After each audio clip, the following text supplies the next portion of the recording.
My dear friends, welcome to Rajashekar classes on applied data science with Python.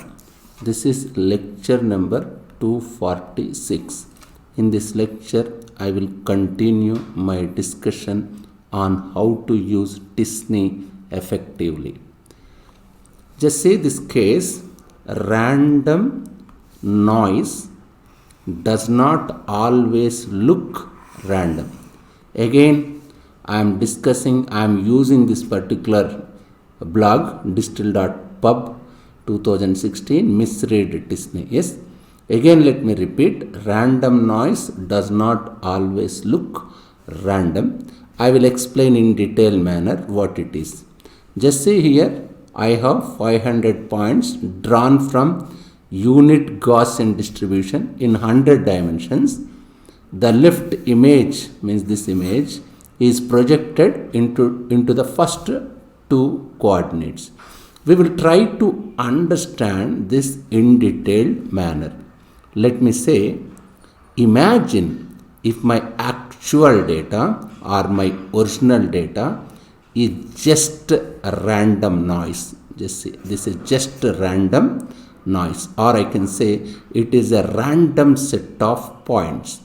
I am keeping my iterations is equal to 5000. Just see, I am fixing this number of iterations 5000.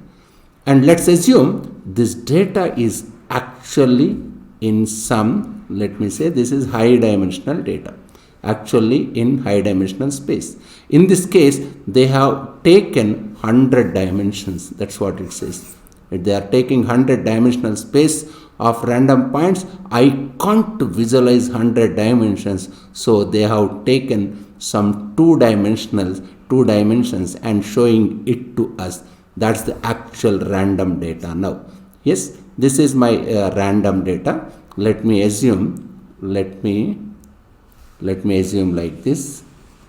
say like this. Yes, this is feature 1. Let me say this is my feature 2. This is my original data. When I have small perplexity value, let me say what is small perplexity means 2.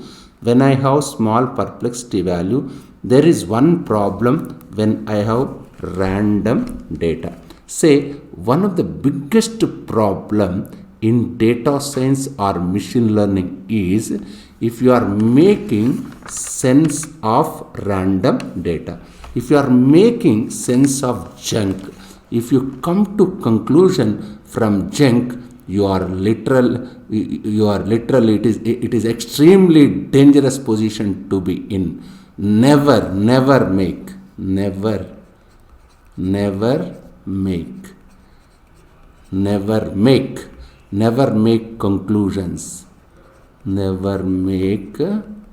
conclusions. Never make conclusions from junk.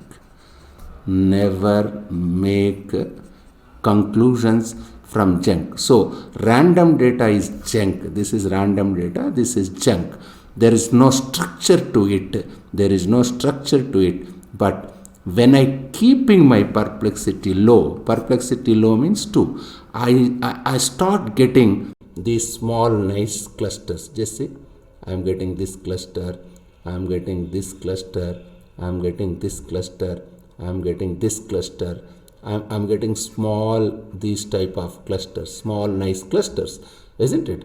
When my perplexity is low, so I could conclude that there is group of points, there are small group of points here. No, please never do that. Always try your data for multiple values of perplexity. I already told you in my previous lectures, don't make conclusions depending on small perplexity values.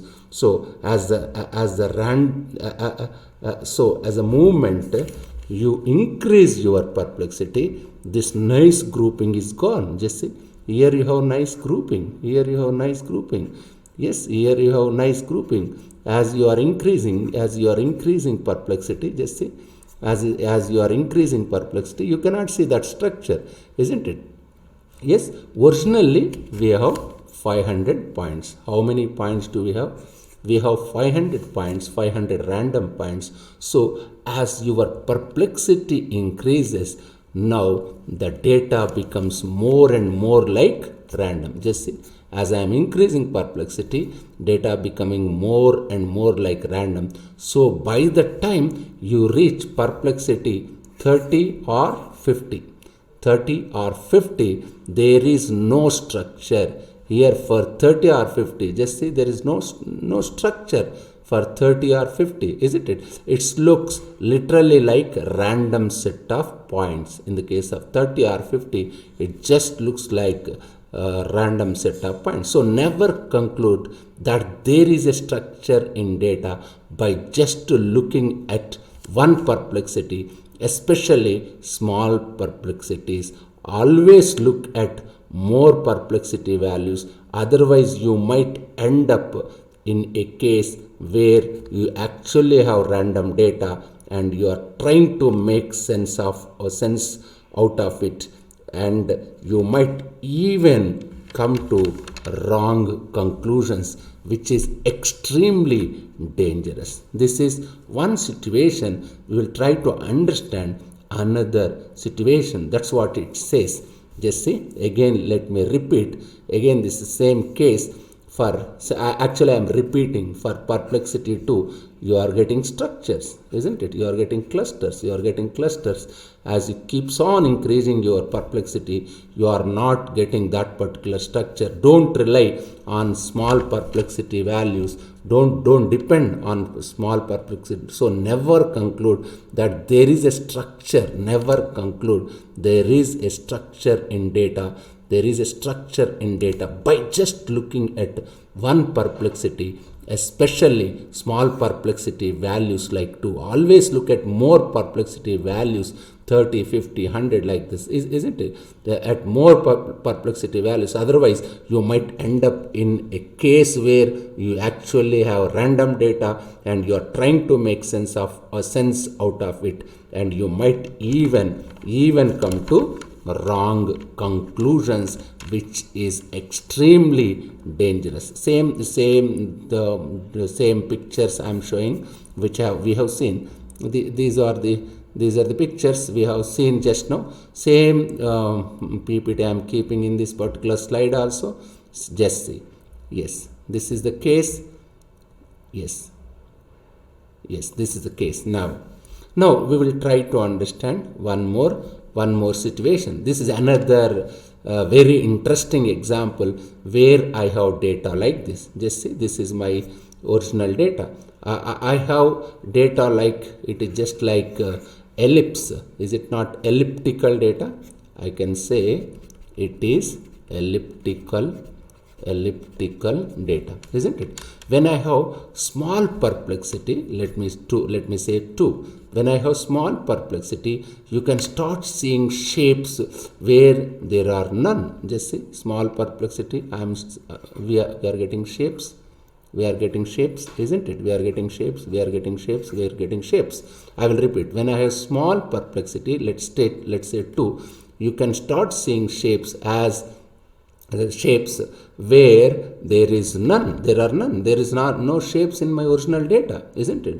Where there is none. When I have small perplexity, I am getting these groups of points. These are groups of points, isn't it? I am getting these groups of points. So again, the lesson to be careful here is never just learn with the small perplexity. Keep increasing it. By the time we reach perplexity of 30 or 50, the shape becomes more and more clearer. Just see, by the time you reach 30 or 50, the shape becomes more and more clearer. But of course, there are more points here in the center. Just see, if you in the center you have more points in the original data set.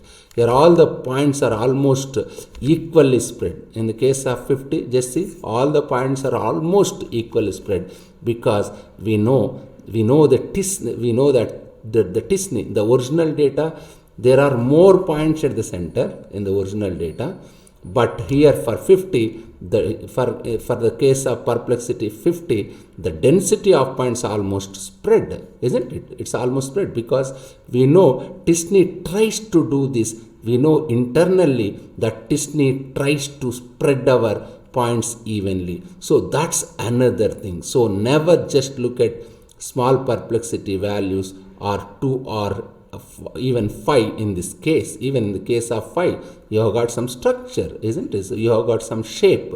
So never just look at small perplexity values for something like 2 or perplexity 2 or perplexity 5. Even in this case 5, in the case of 5 also, you have got a structure. In original data you don't have structures. You could conclude that okay, there are nice clusters. Just see, for perplexity 5 you have nice clusters here. Just see, you have nice clusters, isn't it? Never get confused by that. The next thing, very very important, is imagine if I have data set like this. This is very I will take another data set. Imagine I have data set like this. This is very interesting again. So this is my original data set. Which is my original data set? This is my original data set. I can say 2 parallel lines. This is one line, this is another line.